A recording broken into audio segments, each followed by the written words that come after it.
Shalom, jumpa lagi dengan Renungan Kristen Daniel Story. Pada kesempatan ini saya akan membahas pertanyaan dari seorang teman. Beliau menanyakan, apakah para rasul dibaptis? Kalau para rasul dibaptis, kapan mereka dibaptis dan oleh siapa mereka dibaptis? Jadi 12 murid Tuhan Yesus ini kapan dibaptisnya? Oleh siapa dibaptisnya? Di mana ayatnya? Ya. Nah, yang menarik, Alkitab tidak menjelaskan kapan para rasul ini, para murid Tuhan Yesus ini dibaptis dan oleh siapa mereka dibaptis, ya. Saudara hanya bisa mendapati kisah baptis itu. Yang dibaptis adalah Paulus di Kisah Para Rasul 9. Untuk rasul-rasul yang lain tidak dicatat di Alkitab apakah mereka dibaptis dan kapan mereka dibaptis. Tetapi ada dua fakta yang akan saya ungkapkan. Fakta pertama adalah Tuhan Yesus memberikan dirinya untuk dibaptis. Fakta kedua, para murid di Yohanes 4 ayat yang kedua dijelaskan para murid juga membaptis orang-orang lain. Saya ulangi dua fakta ini. Fakta pertama, Tuhan Yesus memberikan dirinya untuk dibaptis. Fakta kedua, para murid juga membaptis orang-orang lain.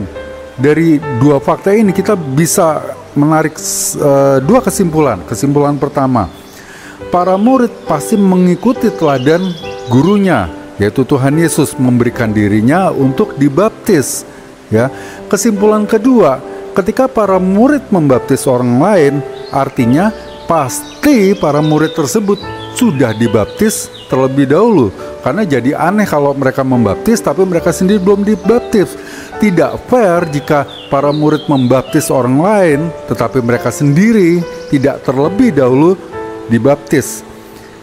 Ayat yang patut kita cermati, yang cukup menarik untuk kita cermati, ada di Yohanes 4 ayat 1 dan 2. Saya bacakan ayat 1.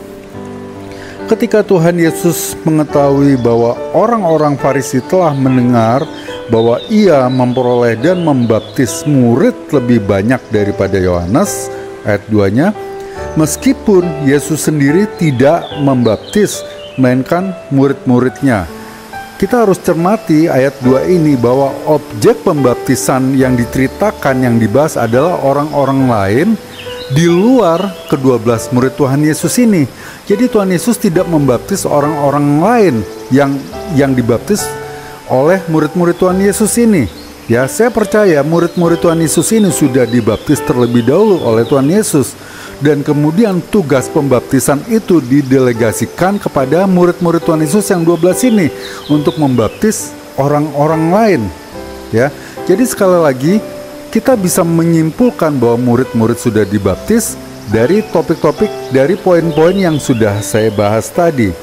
Tetapi yang lebih penting lagi, karena Tuhan Yesus sudah memberikan dirinya dibaptis, karena itu kita juga harus meneladani Tuhan Yesus, maka kita juga harus memberikan diri kita untuk dibaptis. Kita buka Matius 28 ayatnya yang ke-19.